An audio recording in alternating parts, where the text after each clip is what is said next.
Baik, soal pertama, perhatikan dengan cermat gugus fungsi pada struktur sulfonamida berikut. Tetapkan dua gugus fungsi yang Anda pahami dari struktur sulfonamida tersebut. Selanjutnya, pikirkan bagaimana menjadikan sulfonamida menjadi bersifat lipofilik sehingga dapat menembus membran biologis. Gugus fungsi utama pada struktur sulfonamida adalah gugus sulfonamida atau SO2NH yang ini dan amina NH2 yaitu yang ini yang bersifat polar. Untuk meningkatkan kemampuan menembus membran biologis, diperlukan peningkatan lipofilisitas melalui substitusi gugus nonpolar seperti alkil atau aril. Lipofilisitas merupakan parameter penting dalam farmakokinetika karena mempengaruhi permeabilitas membran, yang dimana pada jurnal Molecules dengan judul Modeling of Anti-Cancer Sulfonamide Derivative Lipophilicity by Chemometrics and Quantitative Structure Retention Relation Approach.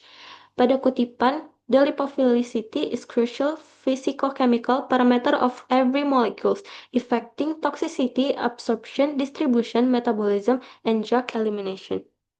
Selain itu, permeabilitas membran berperan penting dalam mencapai target obat di dalam sel, di mana pada jurnal yang kedua dari Scientific Data yang berjudul A Membrane Permeability Database for Non-Peptidic Microcycles, pada kutipan membrane permeability of drug is not only crucial to assess their ability to reaching intracellular targets.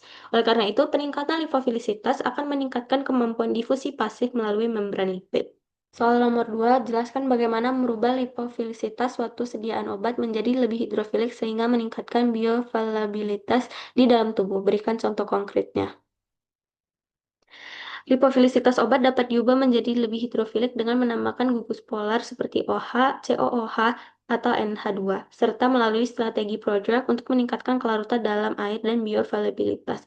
Senyawa yang terlalu hidrofilik cenderung memiliki kelarutan rendah sehingga menghambat absorpsi sebagaimana dinyatakan dalam jurnal Pharmaceutical Science dengan judul Amelioration of Lipophilic Compounds in Regards to Bioavailability as Self-Emulsifying Drug Delivery System.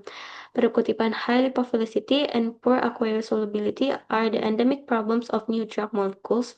This hampers their oral absorption and further leads to their poor bioavailability.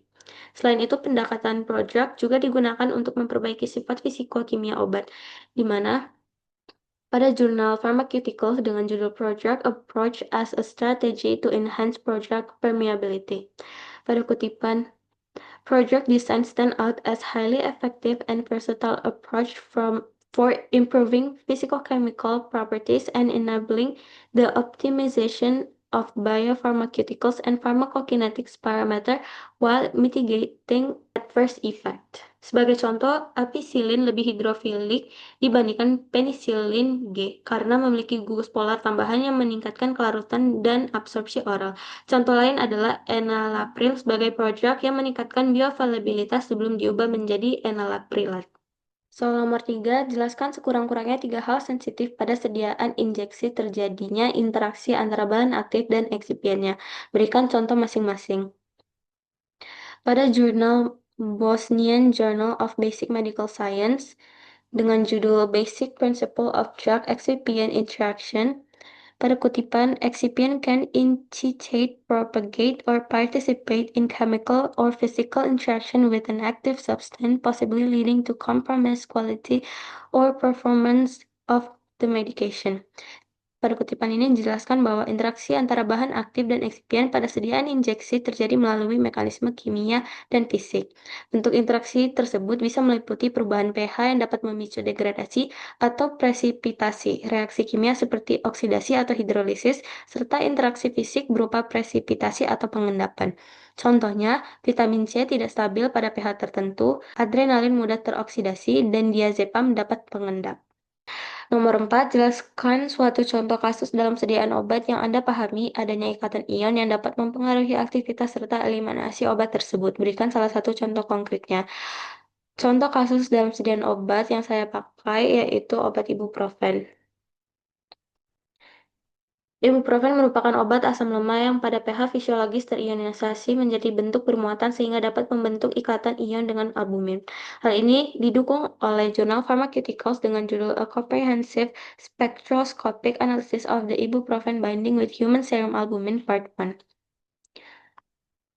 Pada kutipan, ibuprofen show a very high affinity for human serum albumin exhibiting a high affinity for plasma protein 19 to 99%.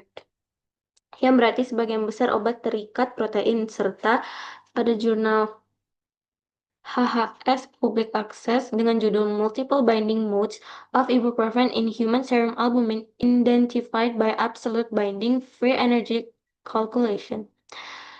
Pada kutipan indicating that ibuprofen associated with albumin preferentially in its charge form, yang menunjukkan bahwa bentuk bermuatan lebih mudah berikatan. Contoh kasusnya pada pasien yang mengonsumsi ibuprofen bersama obat lain seperti warfarin, terjadi kompetisi ikatan pada albumin sehingga meningkatkan jumlah obat yang tidak terikat protein dalam darah.